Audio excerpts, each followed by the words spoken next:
poaching. P for population growth and increasing use of resources. Another P for pollution. An example of this is the use of pesticides. O for overexploitation. C for climate change.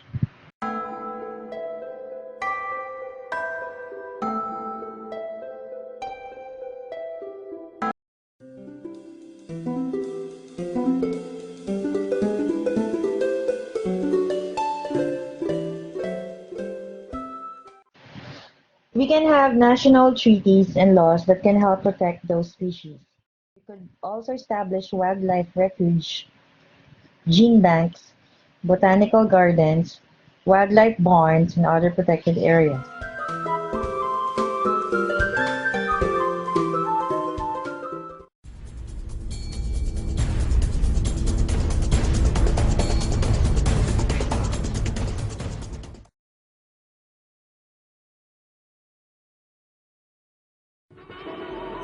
At some point in the year 2011, the Earth will hold 7 billion people on its surface, more people than any point in recorded history.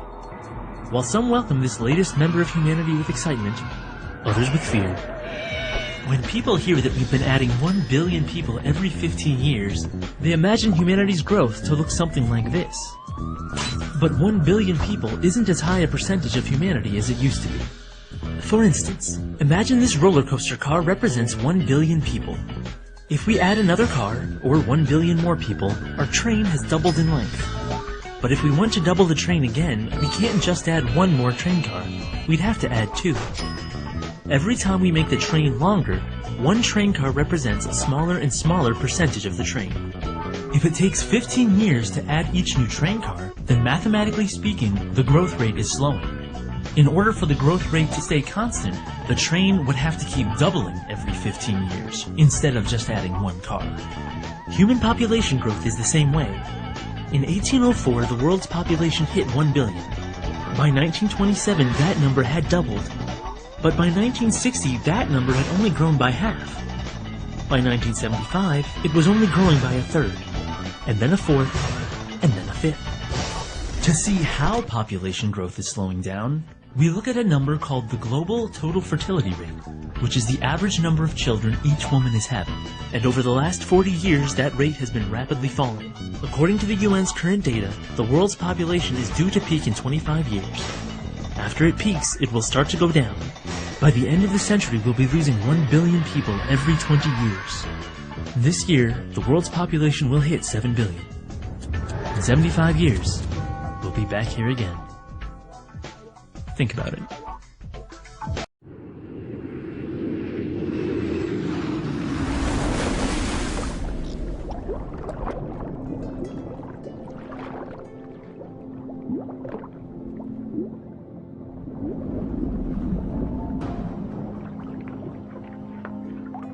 Overfishing important animals such as the shark have led to a complete upset of entire ecosystems.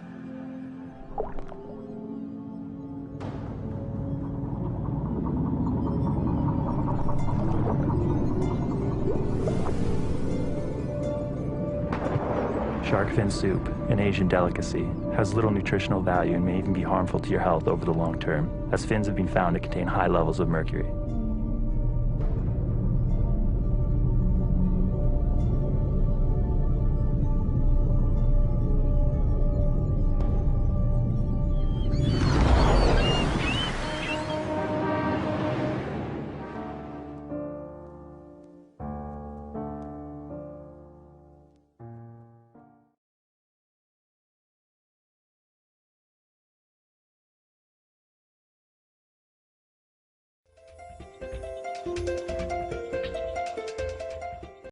Natural and planted forests occupy 30% of Earth's land surface.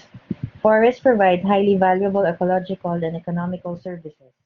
Most biologists and wildlife conservationists believe that the best way to keep from hastening the extinction of wild species through the human activities is to protect threatened habitats and ecosystem services.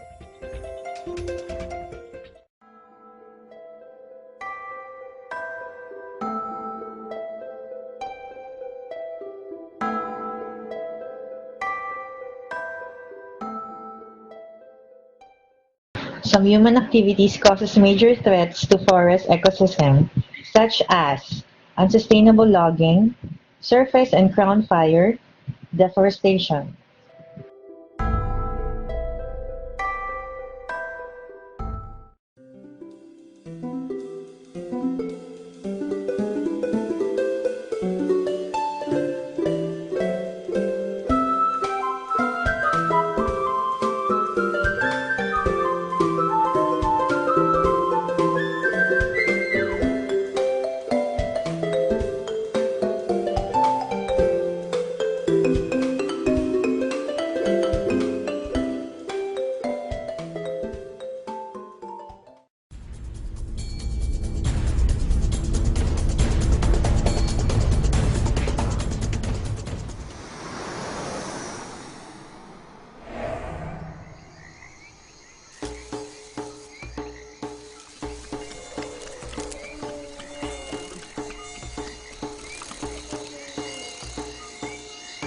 Tropical rainforests contain 80% of the world's biodiversity.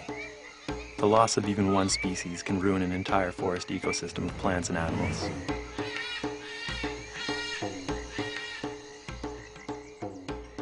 Deforestation destroys 137 plant, animal, and insect species every day, totaling 55,000 species a year.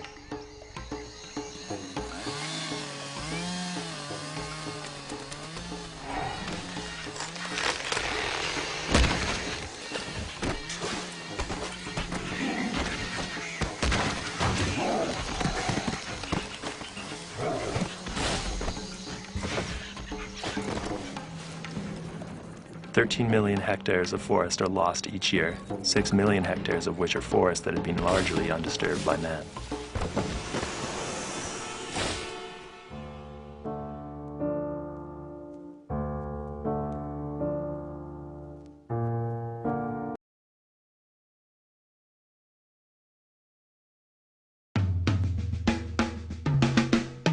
While many people think that the world is overpopulated, no one can actually define overpopulation, making it difficult to prove or disprove.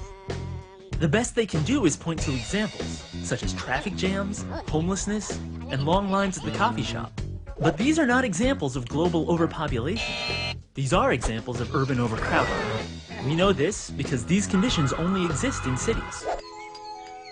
And cities, by definition, are places where very large numbers of people are deliberately grouped together. All these people make innovation, collaboration, and economic development possible where it wouldn't have been otherwise. And, as anyone who's ever been to a rock concert knows, when you group large numbers of people into one place, it gets crowded. And, like a concert, a city is crowded because people come from miles away to be there, not because people are recklessly reproducing. In fact, studies show that the birth rate actually drops when people move to urban settings, and is notably lower than the rural birth rate. Less space and a higher cost of living make it less feasible to have a large family in an urban setting, as opposed to the country, where a large number of children help you to do things, like run a farm. An empty city is a failure, since no one wants to be there. The thing is, having so many people in one place poses certain logistical challenges, which means infrastructure needs to be built to support them. Sometimes this infrastructure fails, resulting in unemployment, homelessness, gangs, and other social evils. But, just as people continue to go to concerts, despite the scarce parking, the trash, and the impossible traffic, the promise of better jobs, prestigious schools, modern healthcare, and high culture calls people to leave the countryside and move to the city. As a result, the cities are crowded, and the rest of the world is mostly empty space. If the crowding is unbearable, you can always move elsewhere. Perhaps Kansas.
For a long time, urban growth knew no bounds. 200 years ago, scarcely 2% of the people living on Earth were city dwellers. Today, more than half the world's population lives in an urban area. We live in a world filled with immense, vibrant, noisy, overpopulated cities. Cities where we create, manufacture, trade, and consume.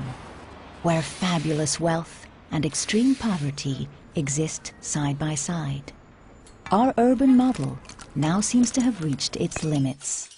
However, new aspirations are emerging. In a world of global warming and increasingly scarce fossil fuels, a new vision of the city is taking root. We're seeing the first signs of slow but far-reaching and irreversible change. Little by little, a new model for our cities is developing. We call it the Eco-City. The goal of an eco-city is to reduce the city's impact on the environment. It's an immense undertaking.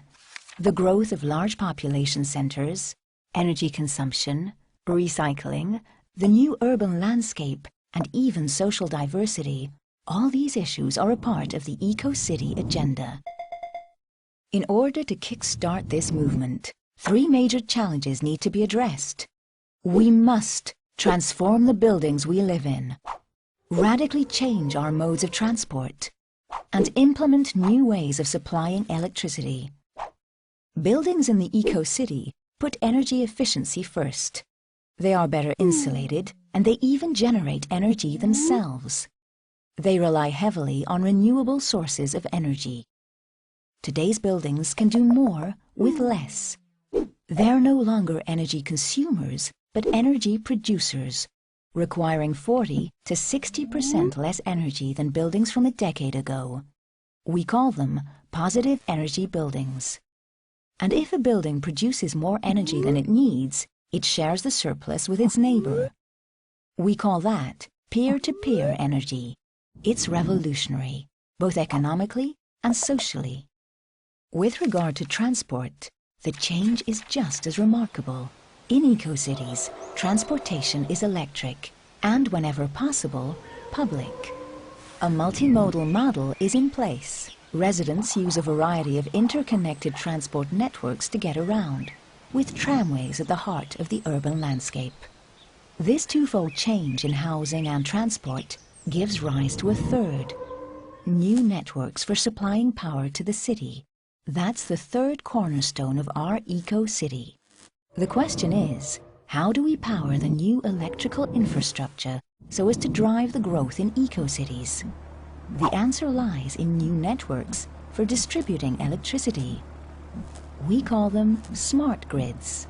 Smart because they use computer technology to centralize and redistribute power more effectively throughout the city. Smart because they also regulate energy exchanges between residential buildings through peer-to-peer trading.